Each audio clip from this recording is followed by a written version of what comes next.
right? We have just about 30 minutes. Now, I'm currently recording this class, so in case anybody misses out a couple of things, please you can revert back to the recordings to catch on. Anyway, basically now we all know why we are here. We are here because for all of us, I mean, I read through all of the reasons that we want to learn copywriting, and each of them are really valid. Each of them are very, very genuine. Now, this class won't be lasting long. You'll be lasting for just 30 minutes because this is basically an introductory class to get your mind prepared and geared towards what exactly we are on and up about and what we'll be doing mostly here, basically. So this is day one, so let's begin. So now okay. All right, welcome. So let's begin. So what exactly is the whole idea? Hold on, let me admit the last person.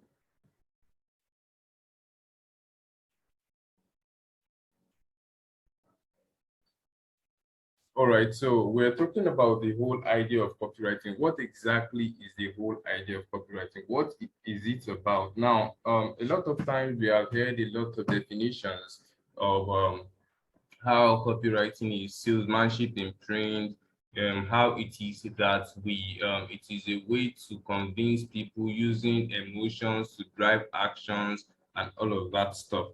Now, leaving out the whole bull crap and the whole stress of wanting to define copywriting, I would really want us to talk about this skill in a more practical sense.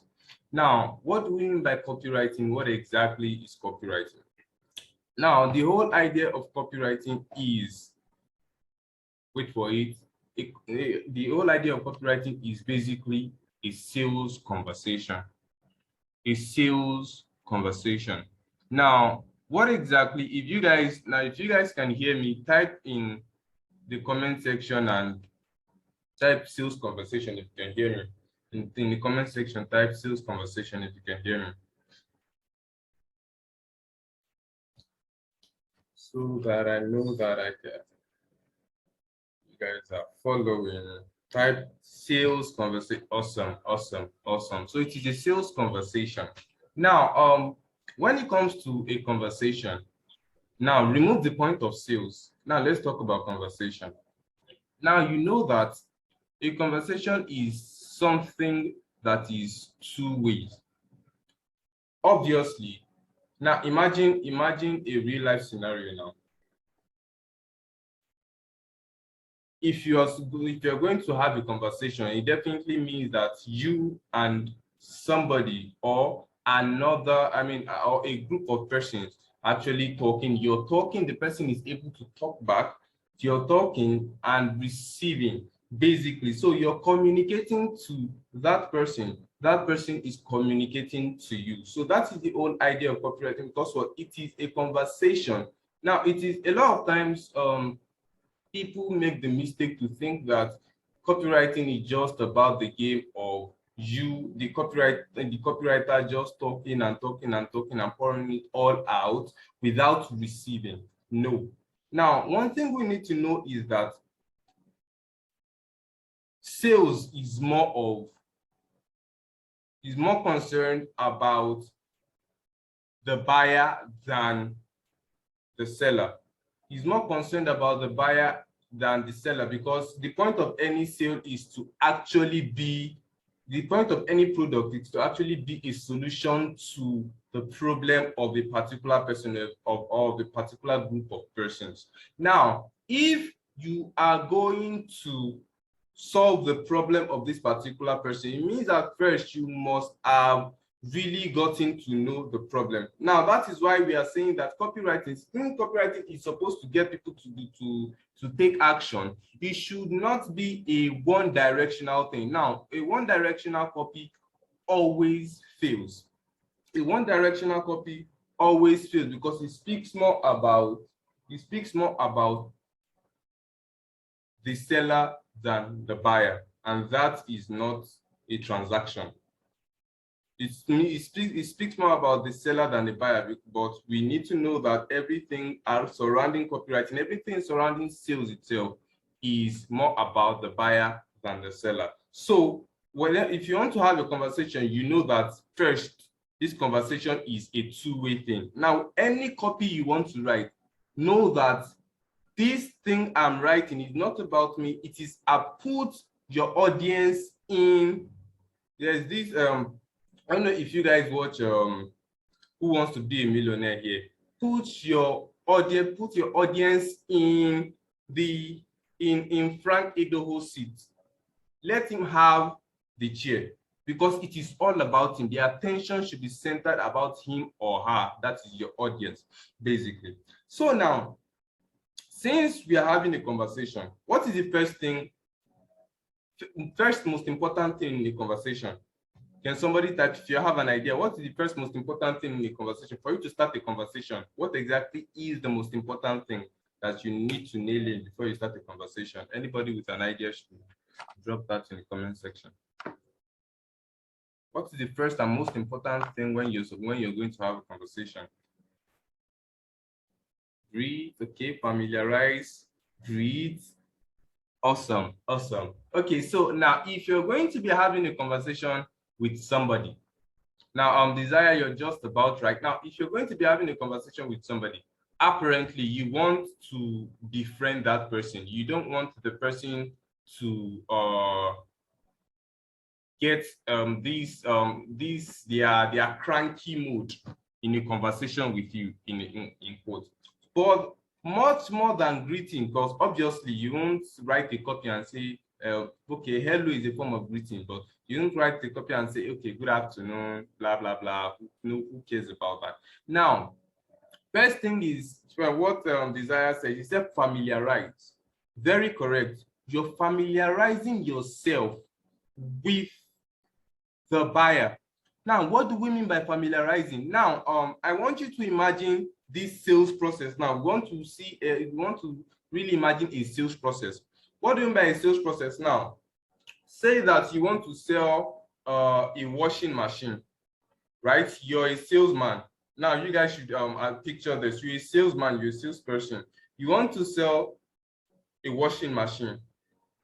We are imagining a door-to-door kind of sales. Now you take your company your washing machine over to the door of somebody that you believe that might be interested in that particular thing, or in that particular washing machine. Now, the first thing is, before you even say anything, you can't just knock and say, okay, yeah, come and buy this washing machine. Obviously not. That would be silly. One thing you need to nail first is to find a common ground. Find a common ground. Just as you would need to find a common ground in a one-on-one pitch, that is in a face-to-face sales. You need to find a common ground with your audience. Now, why exactly do you need to find a common ground with your audience? Number one, if you don't find a common ground with your audience will basically be seeing you as a total stranger, and nobody buys from a total stranger. If you don't find a common ground, nobody buys from a total stranger. That is where we have the point of people need to know you, people need to like you, people need to trust you. People need to know you, people need to like you, people need to trust you. Now, coming back to common ground, what are the ways that you can actually find a common ground with a prospect? What exactly is that prospect interested in? What are the point of interest of that person?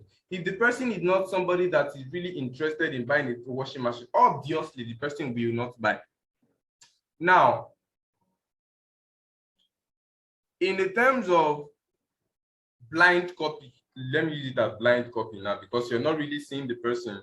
There's nothing like that, but let's assume that there's something like that. So in the terms of blind copy, you're just pitching to a particular person. That is why first you need the place of research. A copywriter that does not do research, for the purpose of getting to know his customer first, is a very dangerous copywriter. It's like a driver that just jumps into the driver's seat of a car that the brake is not working. Obviously, either he kills somebody or he kills himself. Definitely. So if you want to write a copy, you want to sell to me, definitely you have to know me, right? You have to know me if you want to sell to me. One. So research is very, very much important in your copy whenever you want to write a copy. One, because what you need to find a common ground with your audience. You need to get to know your audience. You need to get to know the pain point of your audience. You need to really get to know where the shoe really pinches them the most.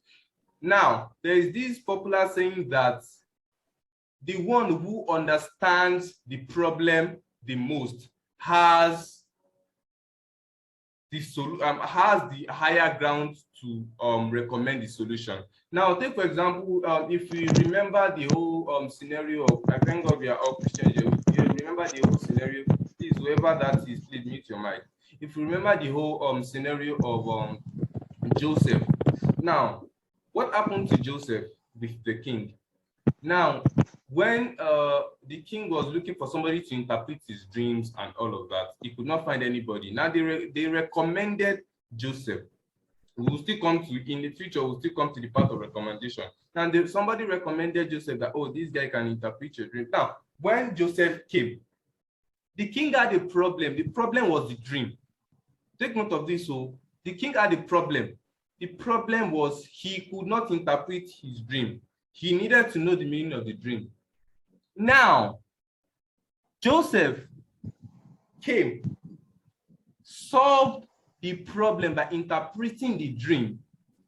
Then he also revealed that beyond that particular problem of not being able to interpret the dream that the king had, there is a much greater problem.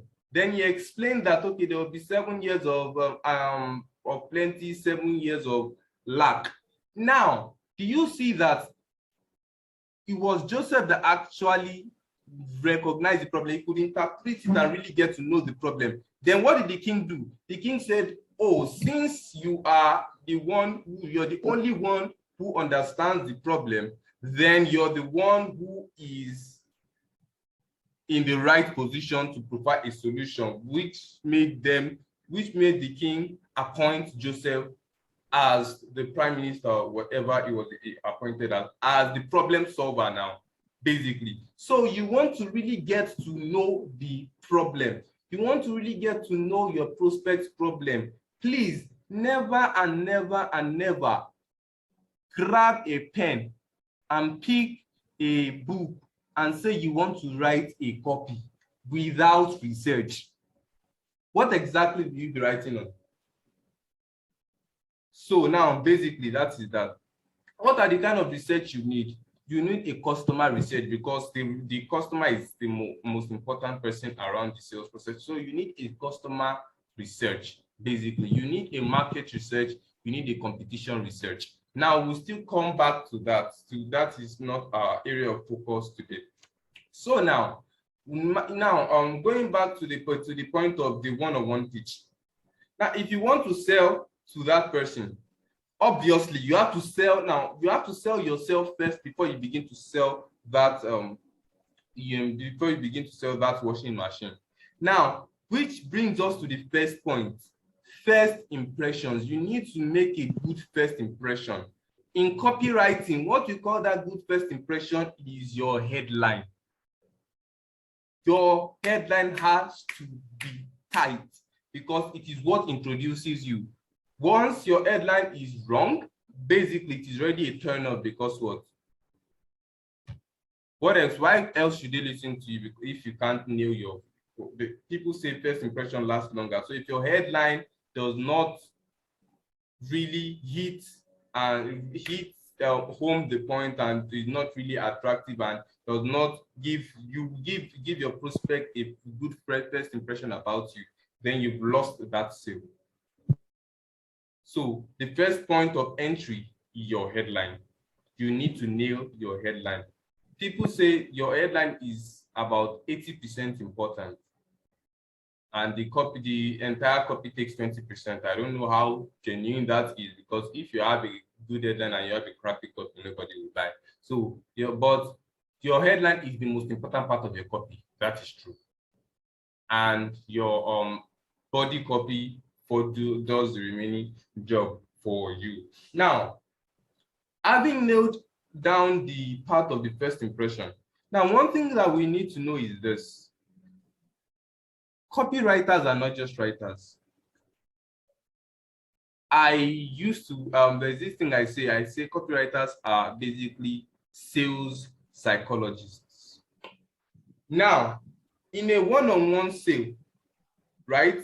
In a one-on-one, let's call that closing and call actual copywriting. So in a one-on-one closing, if you try to close a one-on-one sale, that is like the washing machine scenario that we are talking about now. Now, what you say, you get a response from the person that in that one-on-one sale, you get a response from the person that you're trying to pitch to. Then the person on the spot gives you reasons why he doesn't want to buy or what he thinks. Now, that is the reverse. Now, the reverse is the case for a copywriter. A copywriter does not get those objections right on the spot because he cannot even see the prospect. He gets to know everything that he will be working with through research. Now, one thing we need to take note of is that, sorry, what? All right, sorry.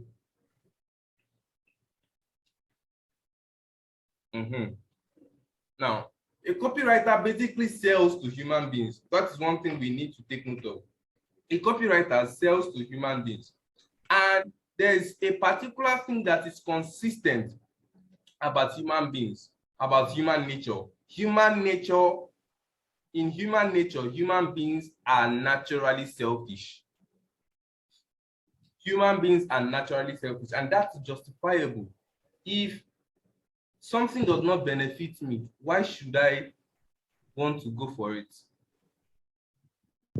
So the first things first that is always in the mind of your audience, even though your audience himself does not know is actually thinking about that. One thing a copywriter needs to know is that what exactly is in it for your audience. What is in it for your audience? What is in it for your audience? How would your audience benefit from that particular pitch, from the whole sales process? How will your audience benefit from that particular sales process? Now, when you automatically know that you're selling to a human being, and the nature of human beings is that naturally human beings are selfish, then you would automatically know that whatever it is that you'll be saying should be something that will make your prospect excited, something that will make him get a step closer to actually making a decision. Every single word, every single sentence should be tailored for a particular reason. Nothing that you should say in a copy should be pointless, or don't let me get so deep into that. So now, since now you know that you're talking to a human being, you know that he does not care about your big English. He does not care about your product. He cares about what can your product do for him. One, what can your product do? Since your prospect will be asking that question, you should also be asking that question. Since your prospect will be asking that question, you should also be asking that question. So going back to the point of the first impression, that is your headline. Your headline needs to state what exactly is in it for your prospect. What exactly, now I used to say these things. Now, what exactly is the headline? Your headline is your big promise. Your big promise, the big dream that you want your audience to actually imagine.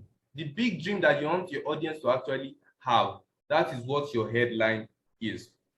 What should your headline be saying? Your headline should be saying everything that your prospect would be benefiting from reading your copy. Now, we are not even going to sales yet. Everything that your prospect is benefiting from reading your copy, because not all copies are for sales. Copies are to get people to take action, but not all copies are for sales. And I would even advise that most of your copies should not be directly channeled for sales, because what? People don't buy from strangers. So for the first time that somebody is encountering you, you don't expect them to buy from you. So that is why a lot of times people have lead magnets and lead and sales funnels. But that is not the topic, the point of discussion for today. So basically, you need to nail down what exactly is in it for your audience through your headline, one, then through your body copy. Now, beyond that, knowing that your audience is the most important person in this particular process, what exactly is your role? You know that your audience is a human being. Don't let me use audience. Let me use the human being now, right?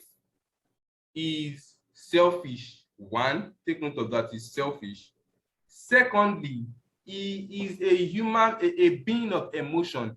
Now, forget I'm very calculative, I'm very kinikon.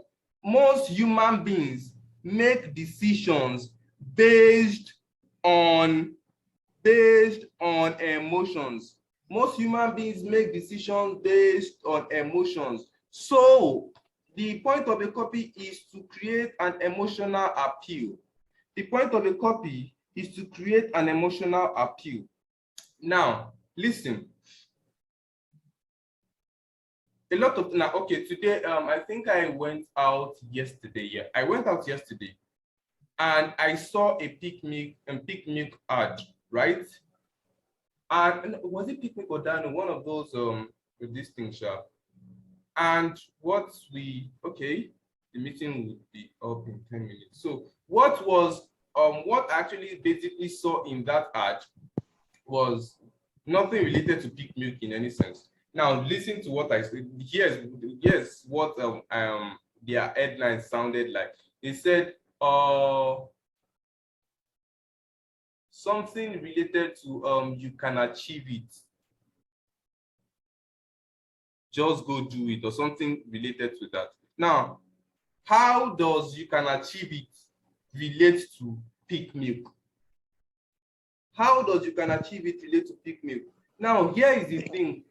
Most people already recognize the fact that the sales process is not so much about the product, but your ability to communicate a particular emotion. You sell emotion, you don't sell products. You sell emotion, you don't sell products. Now, when you build a particular sense of there's this particular way that the best way to actually market is to find a ground that your prospect will feel emotionally committed. Now, you guys remember we have less time, so I don't want to go over to that. So you need to really pin down the most important emotion that you can actually use to get your audience right by the truth. There are some persons that you can use the emotion of greed to grip them down.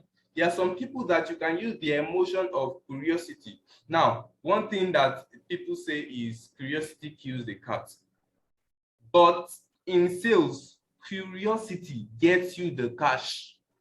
In sales, curiosity gets you the cash. As long as you can make your prospect curious and interested, you have a higher possibility of getting the cash, because the curiosity of your audience will make them look at you, see your head, and I'm like, okay, what's this about? They will come in.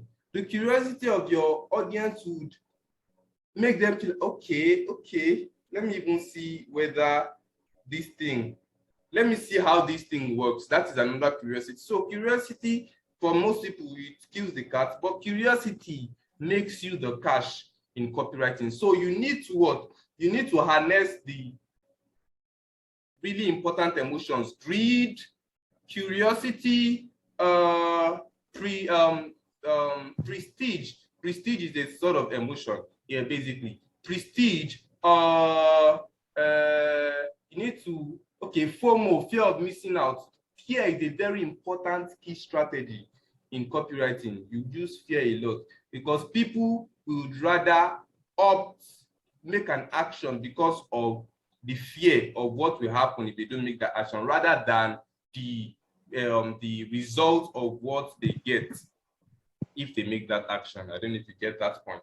So yeah, basically, the whole idea of copywriting is get to know your prospects, get to know their pains, get to know that, also put your prospect in mind, know that he's a human being. So you should channel all of your sales process to his taste. You should never say, when the thing is, when your copy has too much eyes, when it has too much I am the best Kinikon, I am the best salesman, I am the best, our product is, you are no longer communicating. Remember that copy is conversation. When a conversation, now you guys, I thank God that we mostly have ladies here. Imagine a guy comes to meet you now and is trying to actually get your attention, and all of the things that he's saying is I, you know that is a turn off.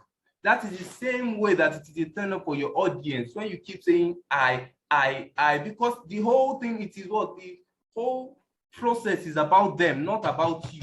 So when you see too many eyes in your copy, then that is not a copy. That copy will never convert, because your sales process is about your audience, basically. So know your audience, know your audience, and find a common ground through your research. Find a common ground that you can actually basically communicate and have like it is on your common ground that you begin to establish the basis of your sales. Yeah, basically. So that is that. I hope I've been able to communicate. I think that is where I will stop. I hope I've been able to communicate in a sense. So if there's any questions, please throw in your questions now. Within 3 minutes, let's try to answer the questions. Any questions, guys?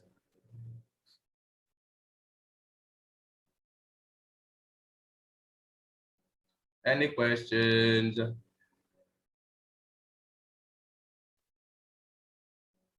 Questions.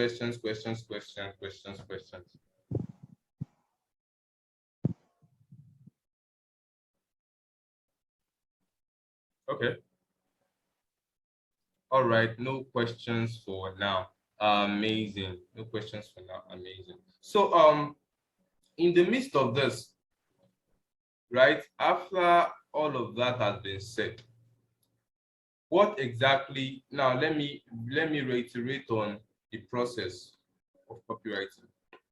Now, copywriting doesn't necessarily have to be hard. First thing is, you need to know your audience. Just know them. Know as much as possible that you need to know about them, because it is through knowing your audience that you can say the right things. If you don't know your audience, there's high chance that everything that you see will be wrong. So get to know them. Secondly, pitch emotion, don't pitch products. Pitch emotion, don't pitch products.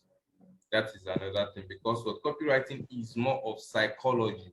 You're preempting what the person will think, getting to know what he thinks before he can actually say it, because obviously he cannot, since he's reading it or watching the video, he can't say, there's no way that he can actually talk to you and say, what is this?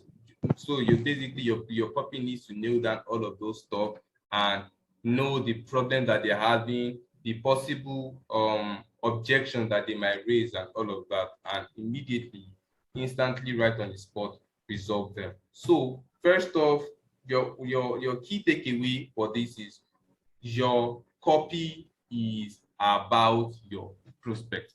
Now, I have an assignment for you. Now, here is the assignment. Are we together? Here's the assignment. Now, I want you to pick any product. Now, you're not writing copy now. Pick any product. Right? Are we together? First off is pick any product. Okay, let me escape this.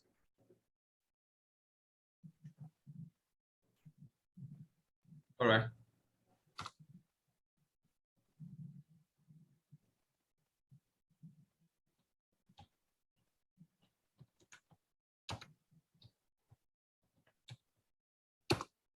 So first off is you pick any product. If you guys can hear me, just listen. We have limited time. So pick any product. One, what do I want you to do with that product? Now find out who exactly the right audience, that is your audience base. Find out who exactly is the right audience for that particular product. One, who is the audience? Who is the appropriate audience for that product? Who are the audience? The audience. So now, what is the problem? The problem, what is the major problem of that audience? What is their problem, their major pain points of the audience? So first off, you pick the products. One, who are the audience for the product? Who do you think would most likely buy it? Two, and lastly, what exactly is the major problem of your listing? So the way you do it is you just pick a random product, then go to Google and research. You don't have to be right, just come to me with something, and you'll be submitting it by tomorrow, let's say 5 p.m. by 5 p.m. tomorrow before the next meeting. Are we together? Is that all right?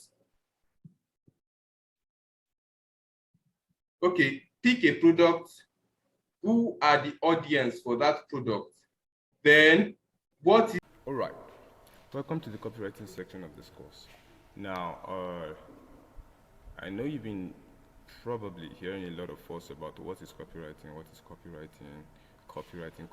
and at some point, I think I was telling somebody about copywriting. I was telling my uncle then, he was like, is copywriting not illegal? Is it not you stealing somebody's stuff and using it? No, that is not what copywriting is. So here we'll be talking about copywriting. Copywriting is literally one of the most important skills when it comes to advertising, digital marketing, whatever that it is. When it comes to marketing, copywriting is very important. Now, what is copywriting exactly?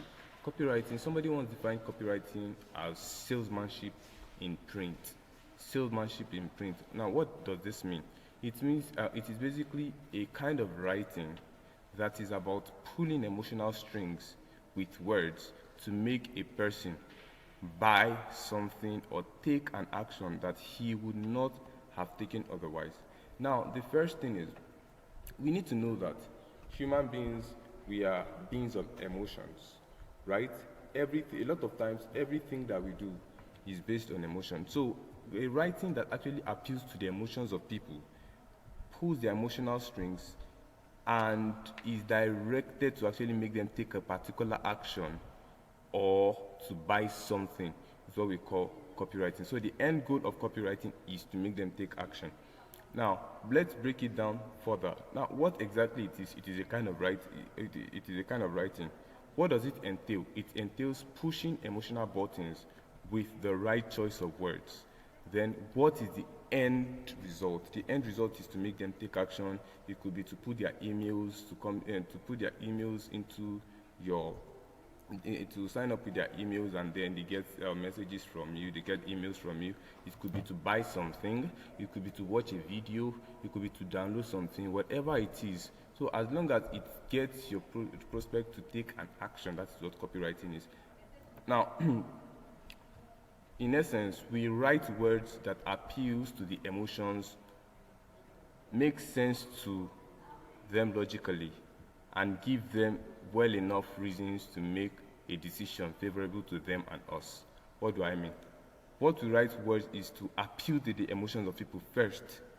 Then, because first off, a lot of times we make our decisions, human beings make their decisions with emotions, then they justify with logic. So we as human beings, we buy with emotions and justify it with logic. What do I mean? If I should, if I should ask somebody using an iPhone X now, why he bought an iPhone X, he will tell me that because it is the best phone. I'll be like, okay, no problem. But then why exactly, if I try to probe further, you find out that first off, it might be because of the prestige. Oh, I am in the iPhone gang. One. Secondly, it might be because of the camera quality of iPhones. And what is the essence of camera quality of iPhone? It is so that you can take proper pictures, and then when you post it, you can get as many likes as possible. You can get people's validation. So basically, a lot of times, because if you're talking about being logical, right? They are cheaper phones than iPhones, right? There are phones that are way, way, way cheaper than iPhones. So it is most of the times, most of our decisions are based on emotion, but we want to make it look like, okay, we are not spending without thinking. So we try to justify that at least it is fast, it would last, it would. So a lot of times we just use those logic to cover up our emotion, but most of the time our actions are mostly based on emotions rather than logic. So it will basically give them enough reasons, to give them well enough reasons to make a decision that is favorable to them, meaning that once they get the iPhone, your product should be like a solution to their problem, right? So if they should get it, it is favorable to them, and if they should also get it, it is favorable to me, to you, meaning that what it brings you what income, it brings you revenue. It should be favorable to them. That's the first thing. Your product should be favorable to them. Don't go and sell bullshit to people. And then that might be the only sale you make in your life. So don't go and sell bullshit to people. It should be favorable to them, and also it will be favorable to you. So basically, that is all what copywriting is all about. Remember, it is writing to pull emotional strings, right, and also to make sense to people logically, and to actually get them to make a decision that is favorable to them and favorable to you. Yes, so let's move on.